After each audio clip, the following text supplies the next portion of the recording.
Oh my God! Je suis rendu en Floride, moi? Il fait beau, Non, il fait chaud. je pense que j'ai voulu me mettre un petit peu dans le concept aujourd'hui parce que, ben, évidemment, on reçoit Francis puis Eve, dans le fond, directement de la Floride, plus précisément de la côte ouest de la Floride à Fort Myers, si je ne me trompe pas, c'est ça? Oui, exactement, à Fort Myers. Il est quelle heure en Floride, là? Ben non, je vous niaise, on est sur le même fuseau horaire. On a le même fuseau horaire, Raph. Ouais, c'est ça. Maudit, je vais faire mieux mes devoirs la prochaine fois.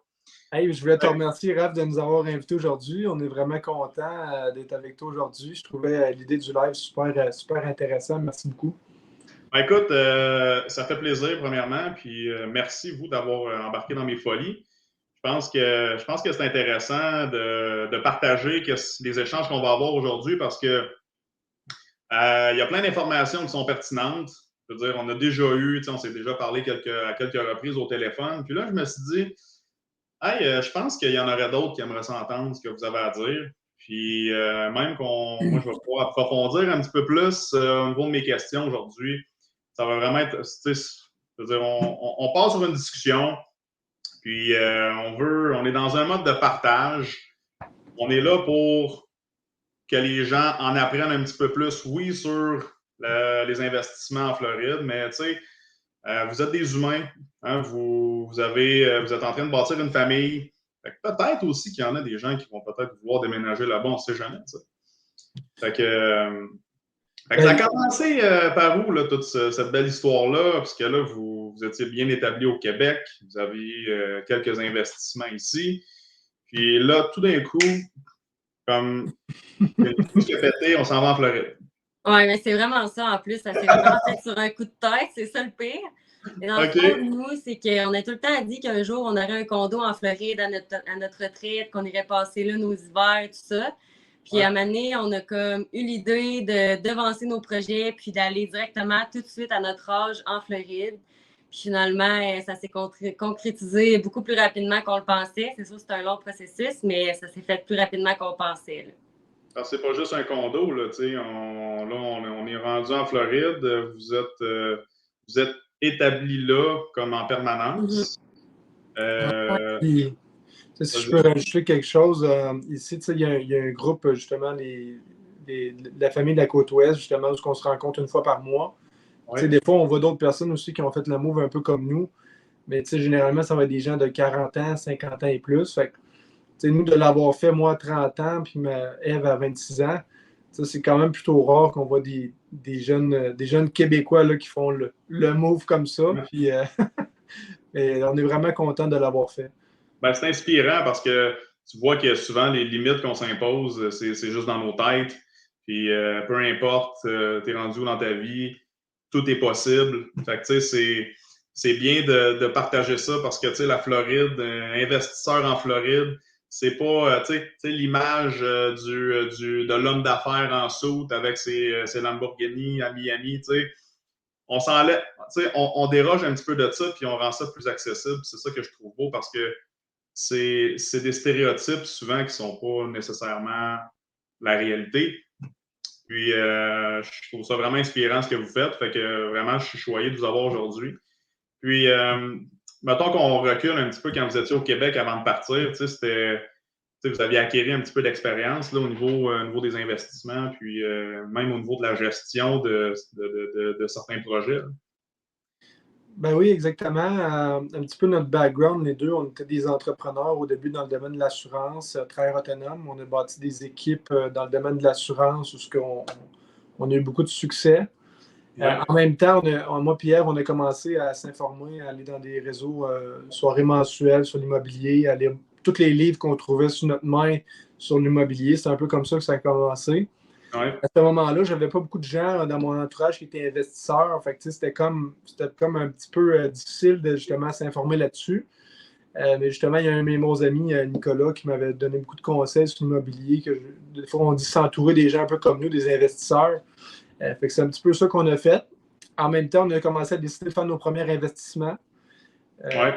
De mon côté, j'avais acheté un quadruplex, que justement, c'était mon premier investissement de quadruplex propriétaire occupant parce que j'avais mis juste 10% de mise de fonds, puis que ça a été un très bon investissement que j'avais fait en 2018. Puis par la suite, on est vraiment devenu 100% entrepreneur. On a acheté une maison qu'on a transformée en auberge qui a viré en un hôtel de 10 locations. Puis on a aussi acheté un petit chalet en bord de mer. Fait que, on avait un total de 15 unités locatives là, au Québec. Puis l'immobilier, on trouve que c'est quelque chose de passionnant.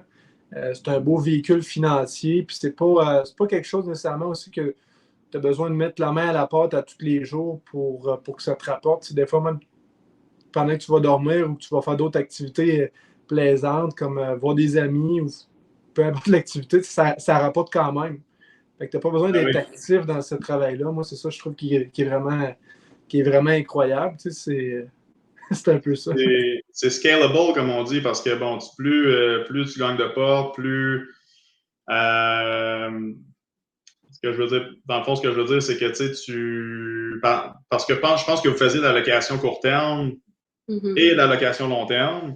Fait que tu as comme la location court terme, avoir la liquidité un petit peu plus rapidement que je pense que c'était plus rentable à ce niveau-là pour quand vous faisiez la location de chalet, la location des chambres. C'était juste du court terme, ça? C'est vraiment, c'est sûr, c'est plus rentable, mais c'est sûr, c'est beaucoup plus d'occupation aussi. Nous, on louait à la nuit. Fait qu'il y avait le ménage, il y avait justement s'assurer que tous les bookings soient faits. Il y avait quand même beaucoup de choses à gérer. C'était une activité quotidienne. Exact. Plus de profit, ben plus, c'est plus de travail. Fait que, l'argent n'est jamais facile. Faut aller la chercher. Et comme tu dis, oui, c'est bon parce que c'est, l'immobilier, c'est un beau véhicule, mais ça prend des connaissances. Puis, vous avez fait ça en amont, évidemment, avant d'avoir les connaissances que vous avez aujourd'hui. C'est un bon travail qui a été fait derrière tout ça. Fait que là, vous avez dû prendre une grosse décision, liquider tout ça. C'est le fun parce que vous aviez des investissements qui ne se ressemblaient pas nécessairement. C'était comme dans 3 niches différentes. Fait que vous avez tout liquidé ça pour, par la suite, vous en venir en Floride. Là, la Floride, je veux dire, quand vous déménagez, est-ce que vous êtes citoyen là-bas en permanence? Comment ça fonctionnait? Dans le fond, nous, on est allé avec un visa E2, donc on ouvrait une entreprise ici. Okay. Ça coûte à peu près, pour quelqu'un qui prend un visa E2, c'est à peu près 100 000 US. Donc, c'est pour ça un peu qu'on a vendu aussi ce qu'on avait au Québec. C'est quand même un gros investissement à faire. Oui, quand même. Ça, c'est pour avoir cette...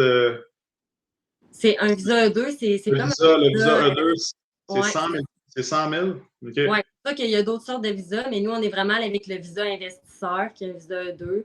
Donc, c'est sûr que ça, par exemple, ça ne mène pas à la green card. Donc, tu vas le renouveler à chaque 5 ans. OK, il y a certaines conditions quand même à respecter. Là. Donc, tu deviens comme jamais résident américain. C'est ça. Si je peux rajouter un petit quelque chose, le visa E2, il faut que tu fasses un investissement initial de 100 000 US et plus. Et engager E2, ça veut dire 2 employés américains que tu dois engager dans le premier 5 ans.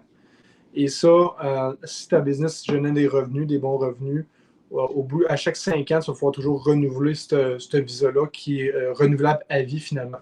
Ah, OK. Ben, c'était vers là que je m'en allais justement voir. C'est ça. Ben, tu sais, et par exemple, pour avoir la green card, il faudrait comme se faire parrainer. Comme elle a un permis de travail où elle pourrait travailler puis se faire parrainer par une entreprise qui pourrait être débouchée là. Mais on n'est pas encore rendu là. On est encore dans le début. Donc, on sait qu'il y a des portes de sortie, mais on n'a pas encore étudié toutes les possibilités. OK. Bon. Puis là, ça fait combien de temps que vous êtes en Floride, là, présentement, mettons, en permanence? On est arrivé le 1er mars, fait que ça fait quoi, 5 mois environ? OK. Fait que vous avez fait le grand saut à ce moment-là, puis vous arriviez de? Québec. Oui, on était à Québec la dernière fois. 5 fois Québec, oui. Québec. Fait que ça fait un beau changement. Oui, c'est vraiment, c'est beaucoup de préparation, beaucoup de choses à penser. Nous, on avait loué un U-Haul, donc on a fait la route avec notre U-Haul jusqu'en Floride. C'est sûr que c'est quand même beaucoup de choses à penser. Tu arrives, il faut que tu emménages tous tes meubles, il faut que tu sortes toutes tes boîtes. C'est comme un déménagement, mais c'est juste que tu reviens d'une route de 26 heures. Puis là aussi, c'était pas la même température. Au Québec, il y avait de la neige. Puis là, on arrive, il faisait 30 degrés. Nous autres, on était suants, on capotait un peu en arrivant. C'est un petit peu l'inverse. On est à l'inverse complètement. Oui, vraiment. là, vous êtes arrivé à Fort Myers, sur la côte ouest de la Floride. Puis Fort Myers, on est un petit peu moins familier avec le côté ouest, un petit peu juste au sud de Tampa Bay. Qu'est-ce qui vous a attiré dans ce secteur-là? C'est quoi nécessairement qui... Oui, c'est vraiment une bonne question. Moi, de mon côté, comment j'ai connu la côte ouest, c'est que mon père a acheté un condo en Floride il y a environ 8 à 10 ans. Je dirais plus 8 ans.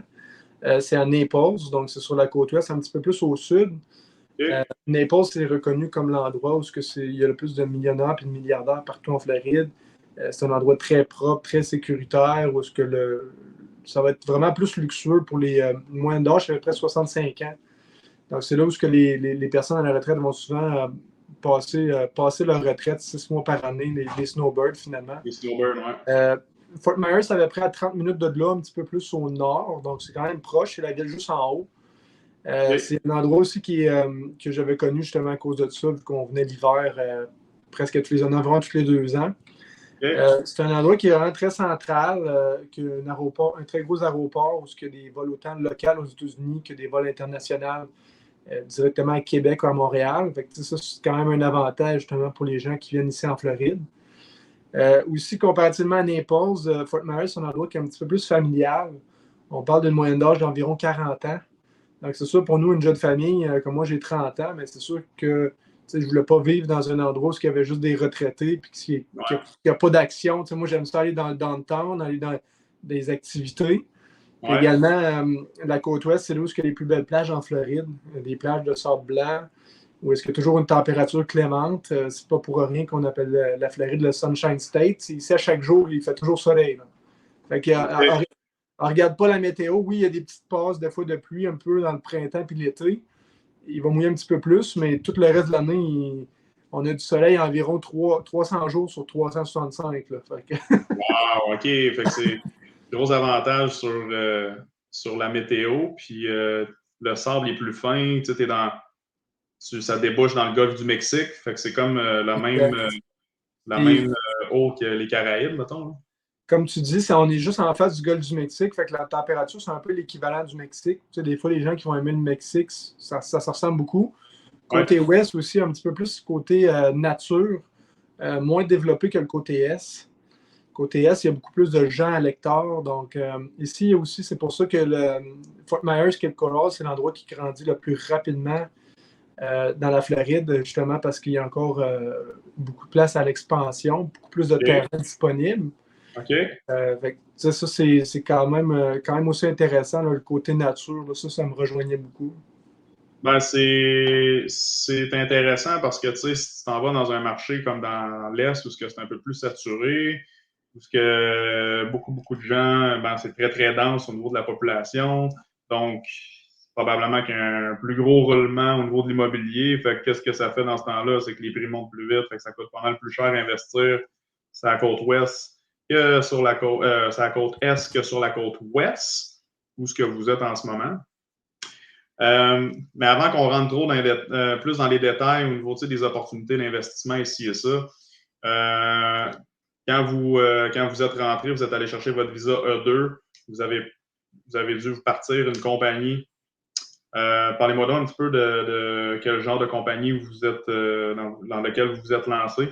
Puis est-ce que ça correspondait vraiment à quelque chose que vous avez déjà fait dans le passé? C'est quoi exactement? Oui, c'est une bonne question. En fait, nous, on a décidé d'acheter une franchise de gestion immobilière qui s'appelle KeyRenter, qui est une franchise très établie ici aux États-Unis. OK, fait que il est écrit sur votre chandail.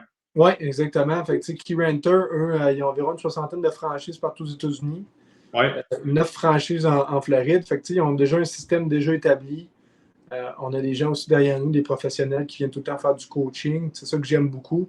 Ah oui. Tu pars pas à zéro, tu es déjà encadré, même si on a de l'expérience là-dedans, en étant investisseur immobilier et en ayant déjà fait de la gestion immobilière. Mais il y a des nouveaux systèmes, des fois, informatisés que tu connais moins bien, mais on reçoit du coaching pour ça. Fait que ça, c'est quand même, c'était franchement un plus pour nous. C'est pour ça qu'on s'est lancé avec une franchise. Moi, j'ai également fait mon cours de courtier immobilier en ligne dans les 6 derniers mois. Donc, depuis maintenant quelques mois, je suis fier de dire que je suis courtier immobilier en Floride, sur la côte ouest. Nice. Ouais. Merci beaucoup. Puis sinon, mais tu sais, ce que KeyRenter font, KeyRenter Fort Myers, sinon notre entreprise, c'est on s'occupe de la gestion immobilière. Ça peut être autant être pour les investisseurs immobiliers que ça peut être pour les gens qui ont une résidence secondaire, qui veulent rentabiliser leur résidence secondaire pour le restant de l'année. Donc, nous, c'est des services qu'on offre de A à Z pour gérer les opérations de ces gens-là. On gère tout de A à Z pour eux. Ils font juste toucher le montant d'argent chaque mois. Puis ils n'ont pas besoin de se soucier de rien. Fait qu'on enlève vraiment le stress de leurs épaules en ayant tous les contrôles légaux en place, en s'occupant des locataires, collecter les loyers, faire la maintenance, prendre les appels le soir pour eux des locataires ou des problèmes qui peuvent survenir. Donc, on a vraiment une solution sans stress pour les propriétaires et les investisseurs immobiliers. C'est une bonne chose parce que, tu sais, quand tu es en Floride, tu t'achètes un condo, tu t'achètes une maison, ou peu importe, tu es là 4-5 mois par année, puis après ça, le reste du temps, c'est peut-être la famille qui vont par-ci par-là.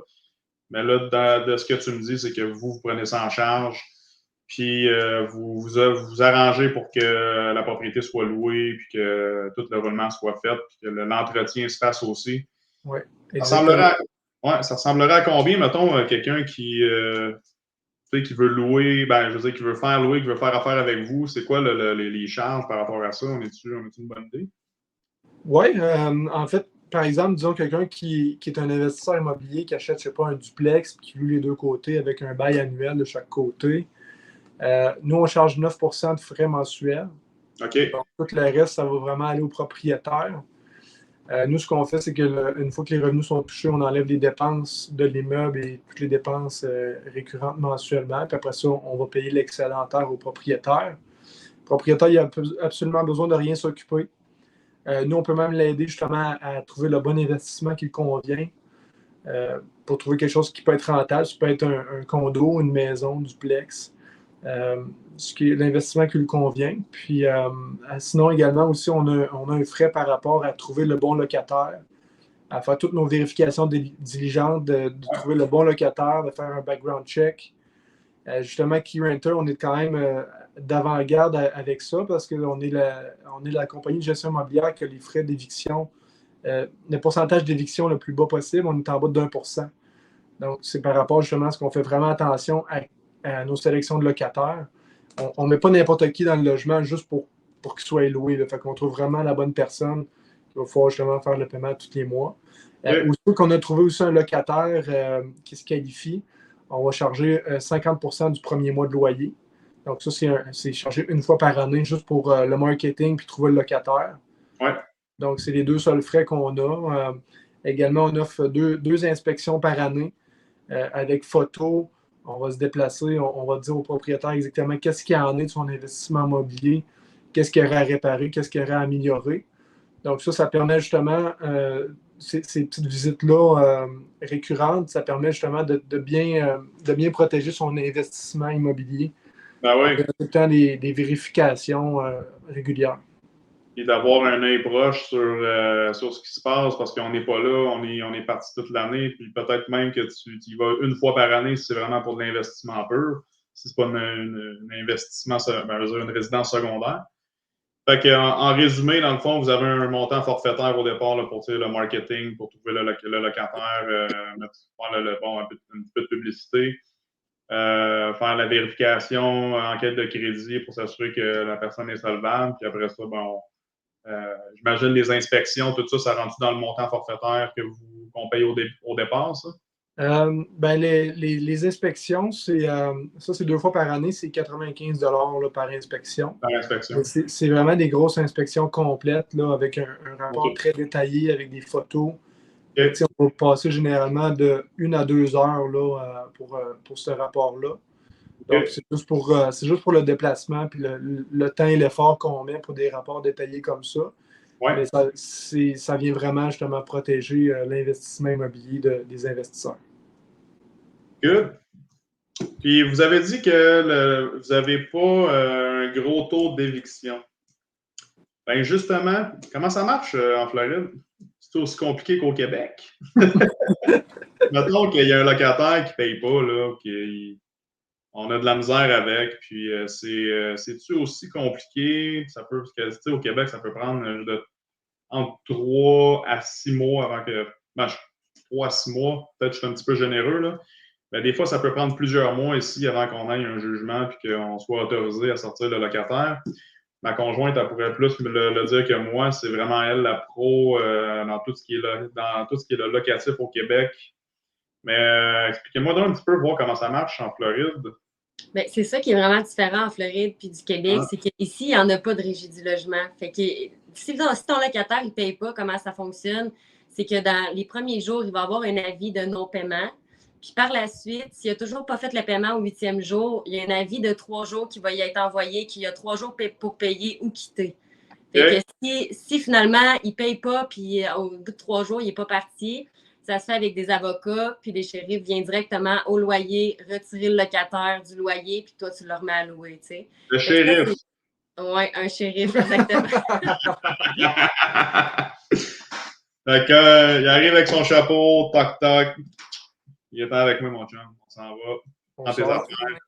Puis mettons que ça arrive, là, ils sortent la personne, puis tout sortir le stock, c'est-tu aux frais du locataire ou comment ça marche? Bien, c'est une bonne question. C'est un peu l'équivalent, je veux dire l'équivalent de la régie du logement, mais je veux dire l'avocat va faire les démarches pour aller chercher les montants de loyer en retard, les frais, par exemple, à sortir des choses ou les bris qui ont été faits. Donc, tu sais, la facture va s'accumuler, puis le montant va quand même être. On va aller quand même rechercher notre montant d'argent. C'est pas de l'argent qui est perdu parce qu'on l'a sorti avec le shérif. Ouais. C'est juste que ça va se passer avec le processus légal de l'avocat. Donc, tu sais, les frais d'éviction, ça peut jouer environ peut-être à 1500, 2000 $. Cependant, ce qui est intéressant, nous, c'est que dans nos services, qu'est-ce qu'on offre que toutes les autres compagnies de property management n'offrent pas ici en Floride, c'est que nous, on va payer jusqu'à 1000 $ en cas de frais d'éviction aux propriétaires qui font affaire avec nous. Si ça coûte 1500, les frais d'avocat puis tous les frais, le propriétaire va seulement sortir 500 $ de sa poche. Nous, on va en payer jusqu'à 1000 pour lui. Fait qu'on est tellement sûr et certain que ça n'arrivera pas. Puis c'est pour ça qu'on a le plus beau taux d'éviction. On dit, gars, nous, on est prêt à payer jusqu'à 1000 $, c'est inclus dans notre contrat. C'est vraiment. Ça prouve que vous êtes. Que vous avez confiance en vos capacités d'aller chercher des bons locataires, parce que si jamais on doit l'évincer, ben, vous allez écoper financièrement parlant d'une certaine façon. Fait que c'est mieux de prévenir, d'avoir un bon travail en amont, puis d'avoir des bons locataires. Fait que des investisseurs qui sont contents, des propriétaires contents, puis des gestionnaires contents aussi. Parce que quand tu regardes ça, généralement, globalement, en investissement immobilier locatif, où est-ce que les problèmes surviennent tout le temps? C'est tout le temps. Les gens, j'ai peur d'investir dans l'investissement locatif parce que j'ai peur d'avoir un mauvais locataire. Mais tu peux régler le problème à la source, à la racine, de trouver tout de suite le bon locataire, puis après ça, de te sauver tous les problèmes. Fait que ça, c'est un petit peu ma vision de voir les choses. Absolument. Ça, c'est l'idéal.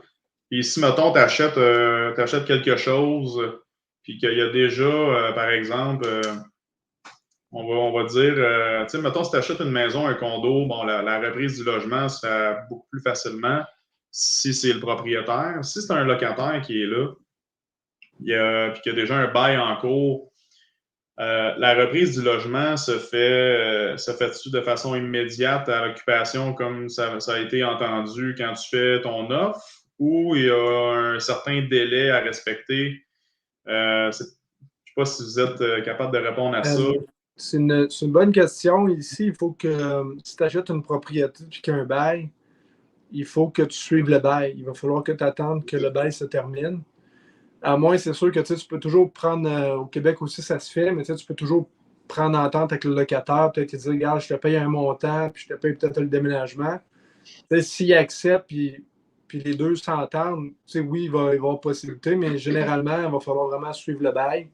C'est pour ça que ce que je conseille, un petit conseil aux investisseurs, si on veut des fois louer au prix du marché tout de suite, peut-être d'y aller dans une propriété vacante Puis nous également, qu'est-ce qu'on offre gratuitement aux investisseurs? C'est un calculateur, un calculateur locatif.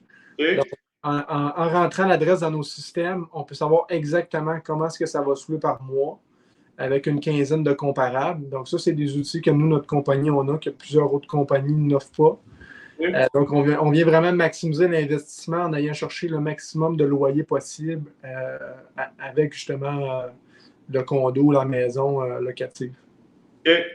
Puis, par exemple, mettons, on dit Bon, moi, je suis intéressé à acheter un bungalow autour je sais pas, mettons, expliquez-moi donc un petit peu, c'est quoi le type d'investissement qu'on retrouve. J'ai l'impression que les maisons, les condos, c'est un petit peu plus populaire que, mettons, le multilogement. Il y en a-tu là-bas des blocs? C'est vraiment une bonne question. Des multirésidentiels? Raphaël, je vais te dire, ça, c'est la question quasiment qu'on me pose le plus souvent. Hey, y a-tu des multiplex ici? Moi aussi, je suis un gros fan des multiplex. Ici, oui, il y en a, mais c'est beaucoup plus rare qu'au Québec. Au Québec, il y en a quasiment à tous les coins de rue. Oui, c'est ça. Des triplex, des quadruplex, des six logements, il y en a partout. Ouais. Ici, c'est plus rare parce que les investisseurs se garochent là-dessus parce que c'est des bons investissements. C'est quelque chose qui est sûr, qui est fiable à moyen long terme. Tu es sûr que tu vas faire de l'argent. Fait que, ici, par exemple, les 3 investissements les plus populaires, le premier, bien évidemment, c'est le condo.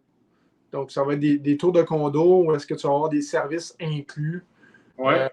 Donc, par exemple, tu vas avoir accès à un clubhouse où il va y avoir un gym, il peut y avoir une table de billard, tu peux avoir une piscine creusée pour toute la communauté, tu peux avoir un terrain de tennis. Mais par contre, il va falloir que tu payes une cotisation mensuelle qui peut être de plus ou moins 300 $ par mois pour avoir accès à ces services-là. Puis dans certains cas, ça peut même inclure les poubelles, ça peut inclure aussi des fois l'Internet dans ces frais-là. Okay. Donc, c'est pour les gens qui ont un petit peu moins de mise de fonds, c'est un très bon investissement de départ, un peu clé en main, mais des fois avec les frais d'association, c'est sûr qu'il y a un petit peu plus de frais reliés à ça, mais moins de gestion. Tu n'as pas besoin de faire la pelouse, tu n'as pas besoin de gérer tout l'extérieur, tu as juste besoin de gérer l'intérieur avec le locataire, les contrats légaux, puis justement collecter les loyers. Là. Comme au même titre qu'une copropriété divise au Québec, un condo pour lequel il y a un syndicat qui va faire la gestion de l'immeuble, puis il va faire l'entretien, puis toutes les réparations nécessaires si jamais il arrive un dégât d'eau, un bris de la toiture. J'imagine que pour l'association, c'est comme l'équivalent d'un syndicat. Exact. Si jamais le toit brise, justement, c'est eux qui vont faire la réparation du toit. Toutes les bris dans l'unité, ça va être aux frais du propriétaire, exactement. Vas-y, excuse. Excuse-moi. Puis sinon, les autres investissements, tu me disais c'est quoi les types d'investissements, mais après ça, il y a la maison unifamiliale.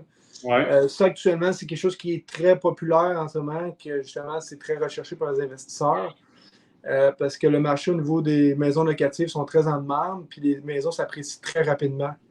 Fait que, mettons un condo, tu ne vas pas t'en sortir un à 200, 250. Ouais. Les maisons, ça va être plus du 300 000 US en commençant et plus. OK.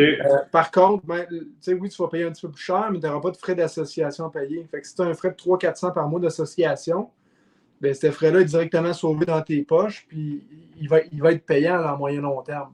Ouais. C'est sûr. Puis, c'est ça. Les maisons s'apprécient aussi généralement un petit peu plus rapidement que les condos, bien évidemment. Puis la dernière sorte d'investissement, ben là, c'est les plex, les duplex, les triplex, les quadruplex. Ça va être plus des fois les investisseurs, plus aguerris, plus de mise de fonds. Ça peut être encore du partenariat qui peut être fait entre plusieurs investisseurs. Puis, c'est sûr qu'il faut avoir les connaissances là-dedans. Il faut connaître la réglementation, il faut avoir une équipe. Idéalement aussi, il faut avoir un gestionnaire immobilier qui est là sur place pour s'occuper de la bâtisse, vu que justement, tu as plus de locations. Ouais. Donc, ça, c'est probablement les 3 investissements principaux là, ici en Floride. As-tu des associations dans des quartiers pour des maisons unifamiliales aussi? Oui, c'est une bonne question. On appelle ça, justement, des fois, il y a des quartiers où est-ce qu'il y a des gated, qu'on va appeler, c'est des gated community en anglais. Okay. Donc, c'est comme des quartiers fermés. C'est comme une ville fermée, dans le fond. C'est comme un peu drôle à dire. Ville fermée fantôme? Non. Ben ça vient comme sécuriser les gens. C'est comme des quartiers qui est ultra sécuritaire. Puis justement, il peut y avoir des services un peu comme des genres de condos, d'associations, une piscine, un parc, un terrain de tennis. Ouais. Mais qui a vraiment comme un garde de sécurité avec une guérite à l'entrée qui vient analyser personne par personne qui va rentrer sur le site. Ouais. Si tu n'habites pas là, tu ne peux pas rentrer. Ou si la personne te met dans sa liste de visiteurs, mais c'est avec ton permis de conduire. Fait qu'il faut que tu montes ton permis de conduire. Fait que c'est ultra sécuritaire. Hey, ça me dit quelque chose. Tu sais, je veux dire, on a tous fait des voyages en Floride quand on était plus jeunes. Puis moi, j'en ai fait plusieurs avec sur les deux côtés de mes parents, parce que mes parents sont séparés. Fait qu'on j'étais allé avec les deux dans des années différentes. Puis à un moment donné, on avait loué quelque chose. C'était une maison en rangée ou quelque chose, puis il y avait ça. Il fallait comme s'identifier avec nos permis, puis sinon on ne pouvait pas rentrer. Fait que c'est probablement une gate community. Ouais, c'est ça. Ben, ça vient de me rappeler des souvenirs. Fait que non, ben ouais, c'est intéressant. Fait que dans le fond, cette association-là, dans le fond, ils servent c'est pour la protection, c'est pour l'entretien du quartier, c'est pour que c'est quoi exactement le rôle? Je pose une question de même parce que ça me vient, là, je ne sais pas, on rentre plus en détail. Là. Je veux dire, pourquoi on ferait ça un quartier fermé? Oui, ça sert à quoi, ça? Ben, c'est... Un peu, je vous ai perdu. Ah, tu m'entends? Oui, OK, là, je vous entends. Ouais, c'est ça. Donc, c'est sûr que, premièrement, c'est pour assurer la sécurité du quartier. Là. Vu que c'est comme super sécuritaire, ben, t'as pas n'importe qui y va. T'sais. Ça, c'est une des raisons. La deuxième des raisons, c'est que souvent, dans ces endroits-là, tu vas pouvoir retrouver justement des commodités comme un terrain de tennis, une piscine à partager avec les autres de ton quartier. Ce que des fois, tu n'as pas dans des gated community. Il faut que tu aies comme ta piscine en arrière de chez toi ou des choses comme ça. Tandis que là, tu peux partager comme les mêmes services à travers le quartier. Des fois, il y a des parcs pour enfants, des parcs à chiens. Tu peux avoir plusieurs choses. C'est ça un peu là, pourquoi que les gens vont faire des gated community. Là. J'imagine que tu dois avoir dois collecter des taxes en conséquence pour comme entretenir ou payer ce genre, soutenir ce genre de service-là dans la communauté elle-même. Parce que j'imagine les gens qui sont en dehors de ce périmètre-là ne doivent pas payer le même nombre de taxes. Je ne sais pas si. En tout cas, la taxe, vraiment, les taxes, c'est plus par maison individuelle qui va être dans ce quartier-là, mais on va plus appeler ça des HOA, qui est les frais d'association. OK. Ils peuvent être moins élevés comme ils peuvent être plus élevés, tout dépendant des services offerts. Il y a des associations qui vont avoir moins de services, donc les frais vont être généralement moindres. Okay. Mais généralement, ça va jouer vraiment de l'ordre de... Ça peut jouer de 300 à 700-800 $ par mois. Okay. Sur 700-800, des fois, il peut y avoir des terrains de golf directement sur le site ou vraiment tous les services, des services supplémentaires qu'il y a d'autres communautés qui n'auraient pas, par exemple. OK. Fait qu'à prendre en considération, si, mettons, tu achètes quelque chose dans ce genre de quartier-là, il faut, OK, si, mettons, il y a beaucoup de services, s'assurer que les taxes vont venir avec, mais ça va probablement aussi attirer plus de monde pour aller profiter du séjour là-bas. Fait que, mettons, je fais un investissement, parce que ça m'amène à ma prochaine question. Mettons, j'achète une maison à mettons, on va dire 350 000 US. De ton expérience là-bas, on serait capable de louer cette maison-là à combien? Mettons que c'est une maison qui est propre, relativement au goût du jour, il n'y a pas trop de travaux à faire. Combien qu'on peut louer cette maison-là? Puis, tu sais, un bungalow très, très moyen, là, un petit bungalow, là. Puis après ça, c'est à quoi ça ressemble au niveau des dépenses? Tu sais, quand on arrive à un profit net, c'est quoi les dépenses? J'imagine que ça doit ressembler pas mal à ce qu'on a ici. Mais je suis curieux de savoir un petit peu qu'est-ce que vous avez à dire là-dessus. Supposons qu'on prenne une maison de 350 000 US. J'ai un de mes clients qui récemment a acheté une maison à peu près dans ces prix-là dans la très belle ville de Cape Coral. Ouais. Sauf que lui, il a à peu près investi peut-être un 50 000 de plus en rénovation, ce que comme retaper la maison. Supposons qu'on part de cet exemple-là à 400 000. Ouais. Lui, il avait une belle maison d'à peu près 2000 pieds carrés, 3 chambres, 2 salles de bain.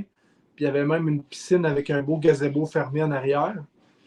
Puis, ça, tu sais, nous, avec l'analyse de marché qu'on a fait, cette maison-là spécifiquement, on est à peu près à 4200 US.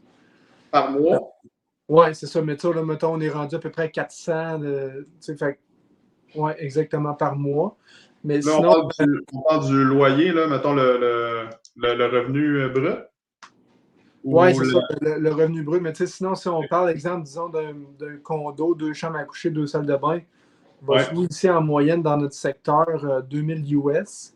Puis un 3 chambres peut se louer jusqu'à 2500 US à peu près. Ça, c'est pour des condos. Là. C'est pas des maisons, c'est toujours supérieur un peu au condo. Là. C'est sûr. Donc, tu sais, puis l'argent américain, mais en ce moment, ça vaut de 35 à 40 de plus. Fait que ça aussi, c'est non négligeable. Tu as besoin de moins d'investissement pour en faire tout autant avec plusieurs unités. Et quand ton revenu il est en US, tu le convertis en canadien, ben là, ça devient intéressant. Fait que, mettons, on reprend la maison à 4200. On va enlever. Y a-tu, mettons, tu sais, ici, les taxes foncières, fait qu'on enlève les taxes foncières, évidemment. Les taxes, les assurances, l'hypothèque. Il n'y aura pas de frais d'association vu que c'est une maison. Ouais. Également, ce que les gens ne savent pas, mais en Floride, qui est différent du Québec, il n'y a pas de taxe de bienvenue. Donc, ça, c'est un frais qu'on peut enlever. Ouais, ça, c'est un petit 8 000 de plus dans nos poches, là, tu sais. 8-10 000. Non, mettons, les frais, mettons, la pelouse, généralement, ça va être reflé au locataire. Ouais. Mais souvent, mettons, par exemple, là, dans ce cas-là, il y a une piscine. Les frais de piscine, généralement, ça va être au propriétaire.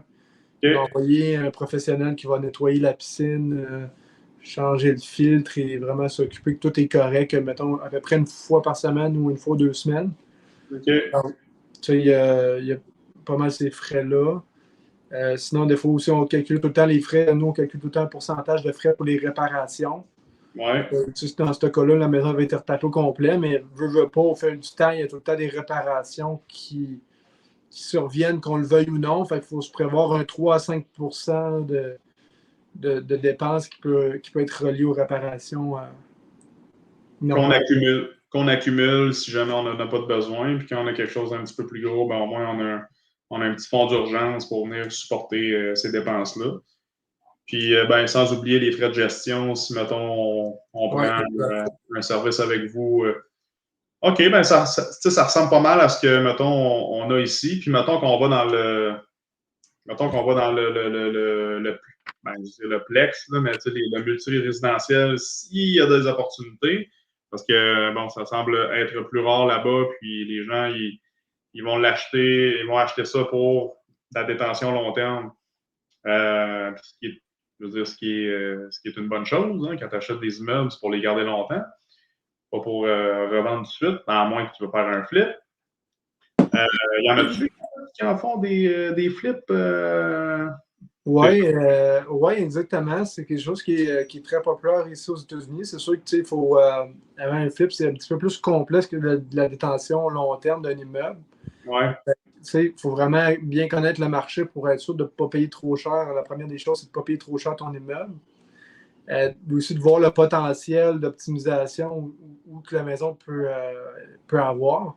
Mm-hmm. Mais tu sais, moi, je me suis fait un contact récemment, justement, qu'il y a des deals hors marché qui, justement, c'est un autre courtier immobilier du secteur où j'ai une bonne entente avec lui qui il m'amène des fois des deals hors marché parce que moi aussi, j'étais investisseur. Puis, à date, il m'a amené 2-3 deals qui étaient très, très alléchants que tu mettais un peu de réno, puis c'était sûr que tu allais faire du profit. Là. Que tu le vends tout de suite ou que tu le loues, tu allais faire un profit. C'est sûr que il n'y en a pas chaque jour. Il faut les surveiller, il faut être prêt à acheter. Ceux-là qui veulent faire des flips, il faut déjà soit payer cash ou être déjà prêt à prouver, prêt à faire le move. Là.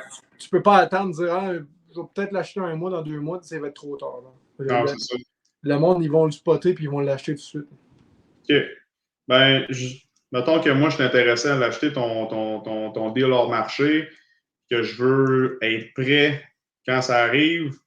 Puis là, je me prends moi comme exemple, mais Je veux dire, je prends comme si j'étais quelqu'un qui est intéressé à l'investissement en Floride.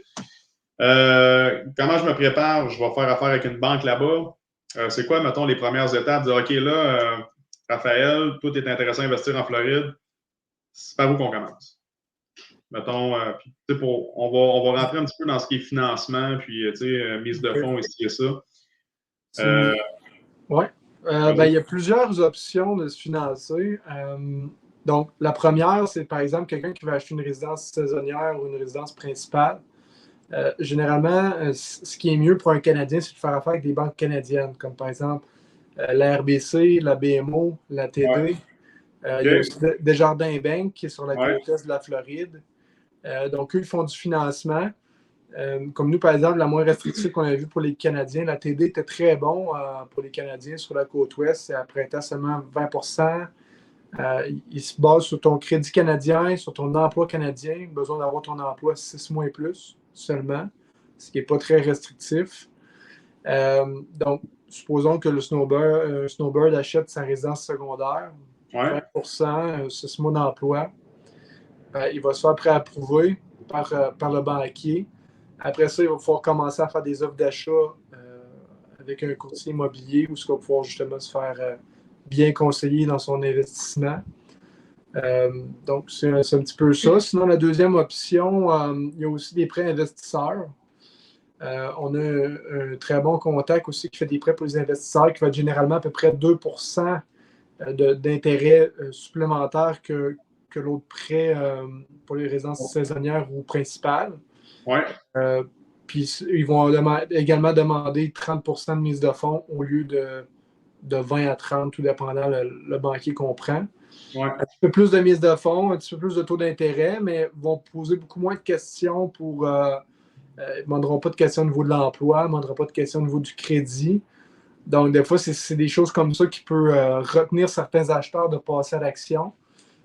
Vraiment, avec un prêteur comme ça, quelqu'un qui a l'argent et qui ne se qualifie pas pour le reste, il n'y a pas besoin de se poser de questions, il peut passer à l'action.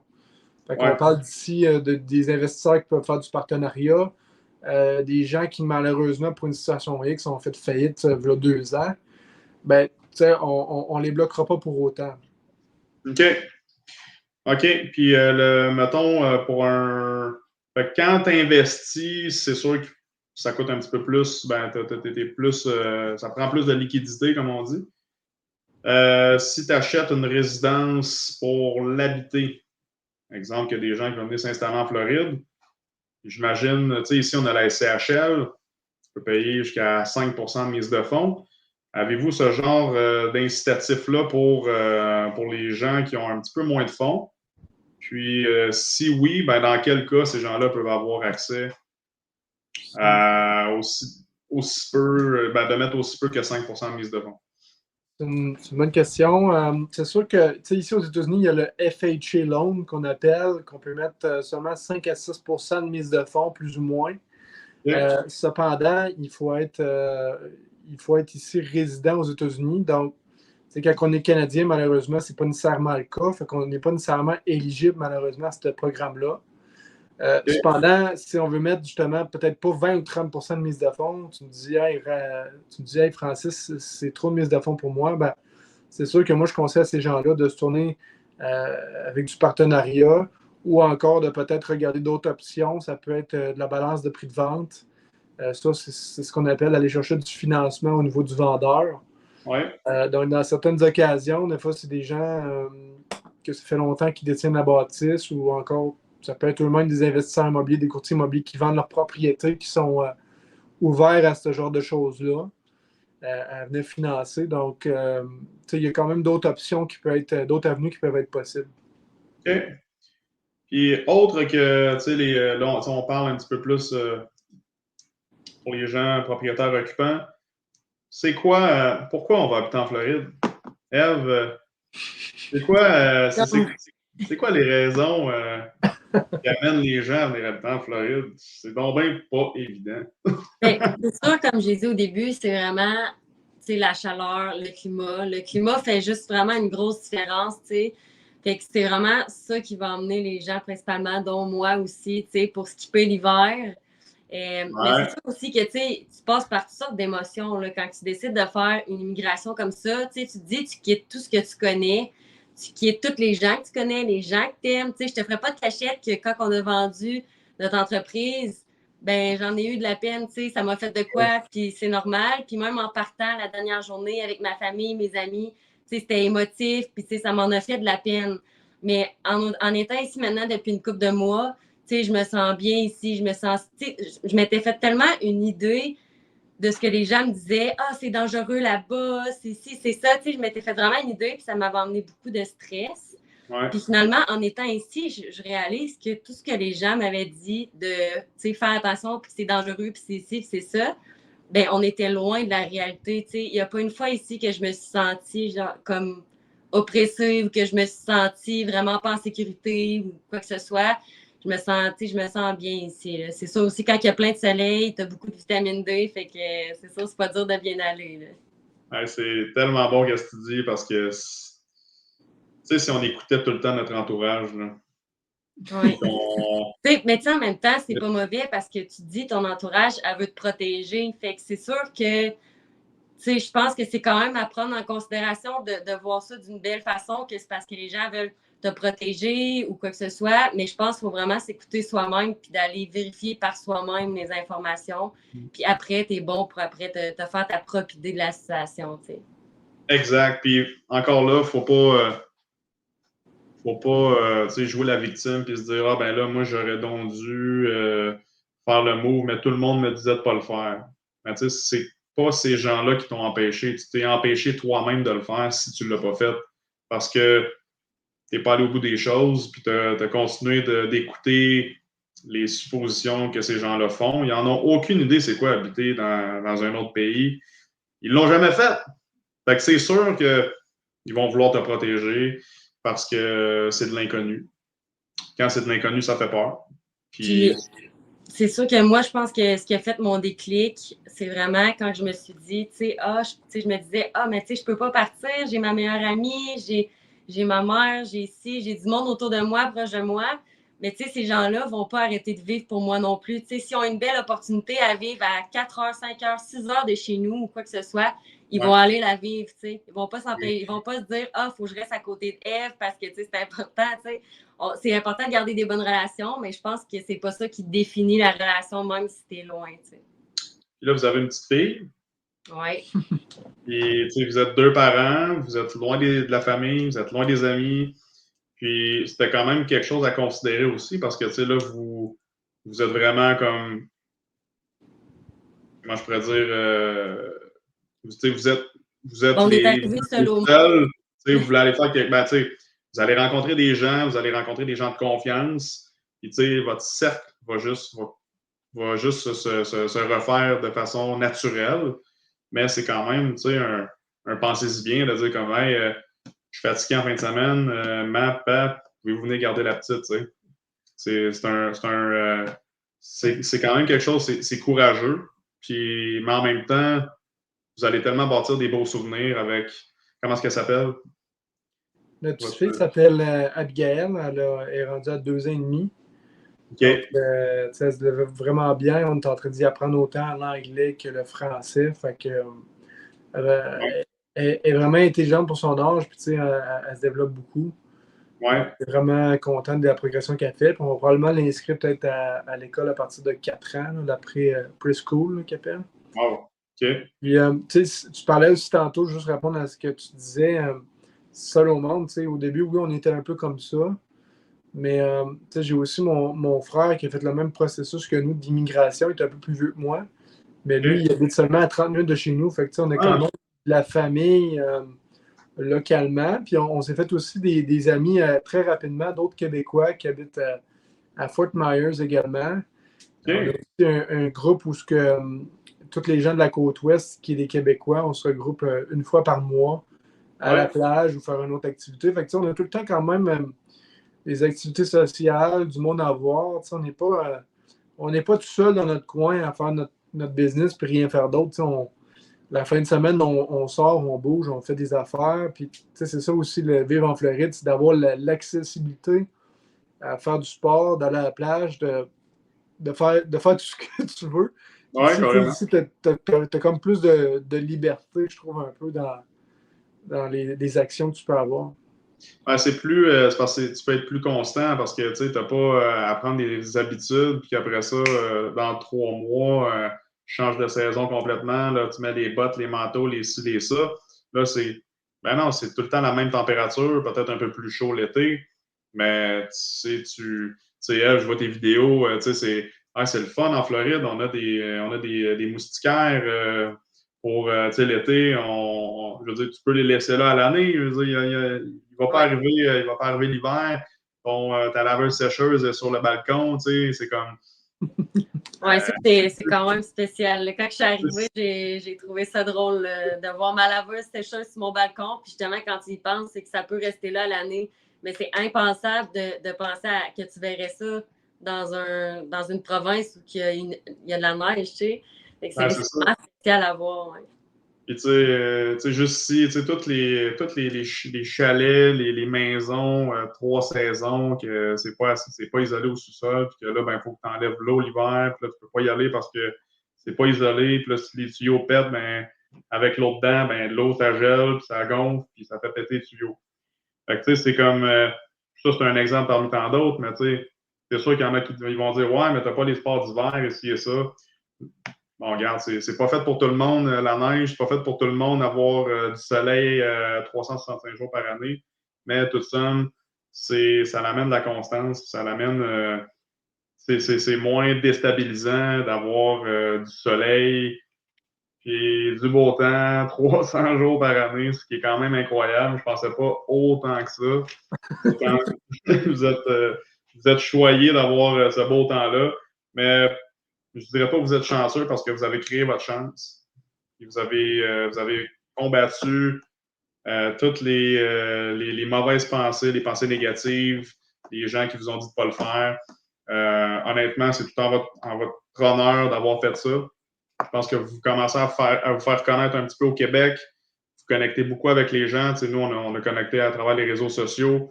Merci, Eve, de m'avoir approché. Vraiment, je pense qu'on va développer un beau partenariat. Puis moi, j'ai le goût d'embarquer dans votre aventure, de parler de vous. Peut-être que tu vas pouvoir venir en vacances, venir voir notre petit coin de paradis, puis peut-être tomber en amour. Écoute, peut-être.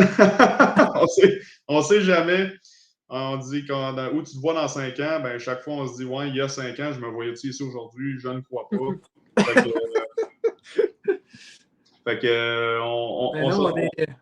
te retourne le compliment. On est vraiment content de t'avoir rencontré. Honnêtement, on s'entend super bien avec toi.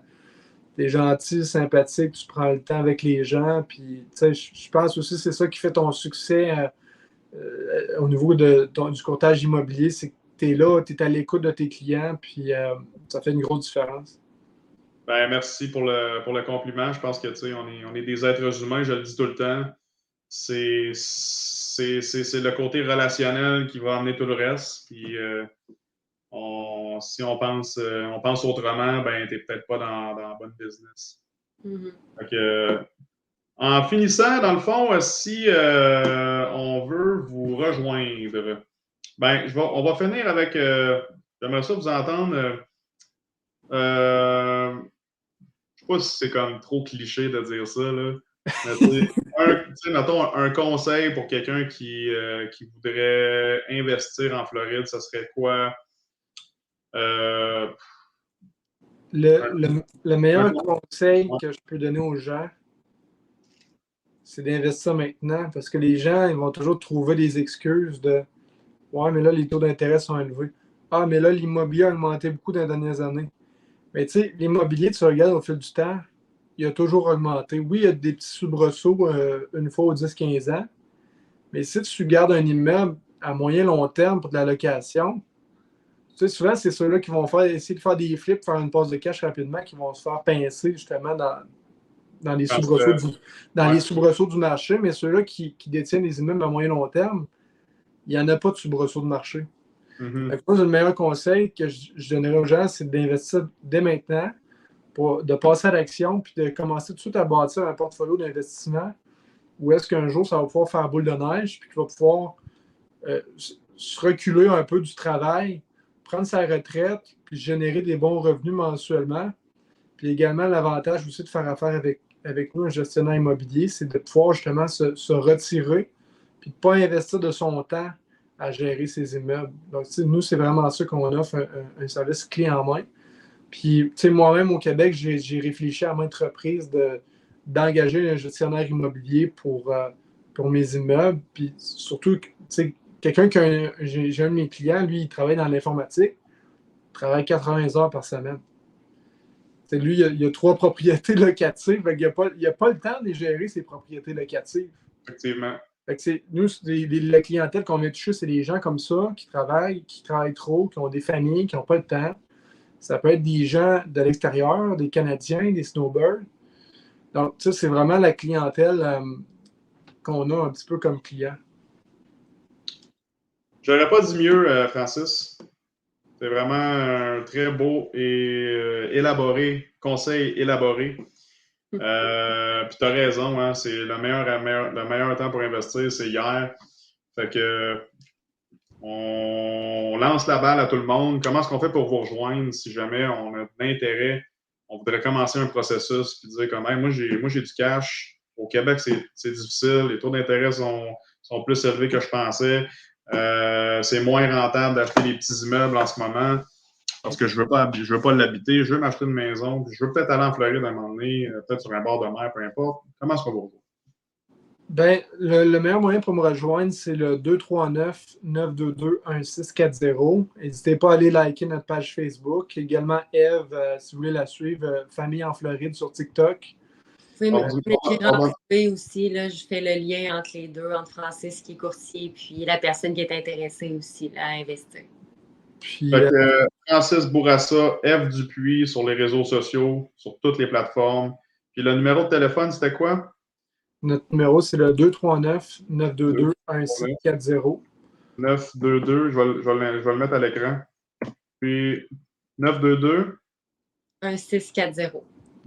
Fait que pour tous vos besoins d'achat, de vente immobilière, de gestion immobilière, mais aussi de vous acheminer, de vous aider pour votre investissement immobilier. Nous, on veut vraiment vous aider aussi à faire de bons investissements. Des fois, ce qui freine un peu les gens, c'est justement la connaissance au niveau de l'immobilier. Ben, nous, c'est quelque chose de plus qu'on peut donner, c'est la connaissance aux gens, de venir vraiment les aider. Donc, on leur donne un accompagnement aussi dans leur investissement immobilier. Toujours bien reçu, je pense. Un petit peu d'accompagnement, un petit peu de coaching. Ça rassure beaucoup les gens. Puis surtout que vous êtes Québécois et que vous connaissez le marché là-bas. Service bilingue. Donc, moi, je suis bilingue. Donc, c'est moi qui fais la connexion justement avec les vendeurs potentiels. Ça peut être avec les gens pour la maintenance ou autre. Good. Fait qu'il n'y a pas de language barrier, comme on dit. Pas de barrière au niveau du langage. Tout le monde, vous êtes bilingue. Même si on ne parle pas anglais, c'est pas grave. Vous allez faire la connexion. Yes, no, sir, I speak English. Ah, c'est ça. Ouais, j'aurais dû vous demander si ça avait été une problématique au niveau du langage, parce que c'est quand même, il faut tout transférer en anglais. C'est sûr, vous allez probablement avoir des clients anglophones, des clients francophones, mais somme toute, 90% de votre business va être en anglais. Oui, c'est ça. Ben, Francis, lui, était bilingue en arrivant, mais c'est sûr qu'il a fallu qu'il apprenne les termes vraiment spécifiques à l'immobilier, des fois qu'il ne connaissait pas, qu'il a fait son cours d'immobilier. Sinon, moi, j'avais une base, mais je ne pouvais pas avoir de conversation élaborée, tu sais. Fait que c'est sûr que là, après une couple de mois, je me débrouille vraiment mieux en anglais qu'au début, puis je le comprends à 100%. Au fil des mois, ça s'améliore tout le temps, puis je suis capable de plus en plus d'avoir une conversation poussée. Cool. Ben, c'est pas évident de passer à travers ça parce que c'est intimidant d'arriver dans un autre environnement. Mais là, quand tu es dans l'environnement anglophone, tu n'as pas le choix de parler en anglais. Puis m'emmener comme le petit côté du gêne, ça dure 2 semaines. Puis après ça, c'est disparu. Puis si tu te trompes, on s'en fout. Tu vas trouver ton mot. Tu vas réussir à trouver, à dire l'idée que tu veux partager. Puis that's it.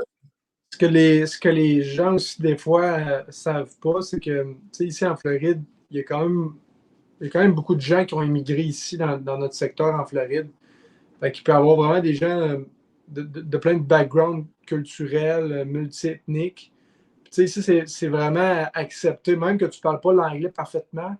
C'est très accepté. Tu sais, il y a des communautés hispaniques qui vont parler beaucoup espagnol puis qui vont beaucoup casser leur anglais. OK, Pourtant, ils se confondent très bien dans la masse. Puis même si tu te trompes d'un mot, les gens ils vont pas essayer de te reprendre ou ils te trouveront pas bizarre. Tu sais. Fait ça, je trouve ça quand même le fun pour des gens qui viennent de l'extérieur. Il y a quand même une certaine ouverture au niveau des gens à ce niveau-là. Ben, un peu comme Montréal, tu sais, c'est tout le monde, beaucoup de monde qui parle anglais, qui parle français. Si tu as quelqu'un qui arrive de l'extérieur et qui baragouine le français, tu vas pas, tu sais, tu vas comme essayer de l'aider. Tu es comme, wow, tu sais, tu parles allemand, espagnol, puis tu essaies de parler en français en plus, tu sais, on va pas te dénigrer pour ça, là. On va t'aider justement. Fait que je pense que c'est un petit peu la même mentalité quand quelqu'un essaie de parler ta langue ou on essaie de se comprendre dans une langue commune parce que toi, tu es français puis l'autre est espagnol. Ben, c'est juste une langue, puis le but, c'est de se comprendre. Oui, exact. Fait qu'écoute, ça fait déjà, on a dépassé 1 heure. Ça l'a vraiment passé vite, honnêtement. Ouais, puis on en aurait encore, on n'a même pas tant creusé que ça. Fait que c'est pour ça que les gens j'ai comme l'impression qu'on n'a pas eu beaucoup de visiteurs, mais les gens vont avoir la chance de nous voir en rediffusion, c'est ça l'important. Fait que posez-nous vos questions si vous en avez. Laissez-nous ça en commentaire. Sinon, vous pouvez rejoindre Eve et Francis via leurs réseaux sociaux ou leur téléphone, peu importe. Sinon, je vous mets en contact là, de toutes les façons. Vous allez pouvoir leur parler si vous avez d'intérêt à leur parler tout simplement de leur histoire ou pour de l'investissement. Super, ben merci encore Raphaël de nous avoir invités aujourd'hui. J'ai trouvé ça super plaisant et enrichissant. Puis comme j'espère qu'on va garder encore un bon contact. Puis si jamais il y a quelque chose, je suis un livre ouvert, tu as juste à m'appeler puis on se jasera. Ben, c'est déjà fait, puis on va le refaire. Cool. Merci beaucoup, guys. Puis ça fait vraiment un plaisir. Merci, Eve, aussi. Vous faites une super belle équipe. Puis je suis fier de vous autres. Hey, merci beaucoup, Raph. Merci pour tout. Je vais te souhaiter une belle soirée. À la prochaine. Bonne soirée. Bye bye. Bye. Salut à vous deux.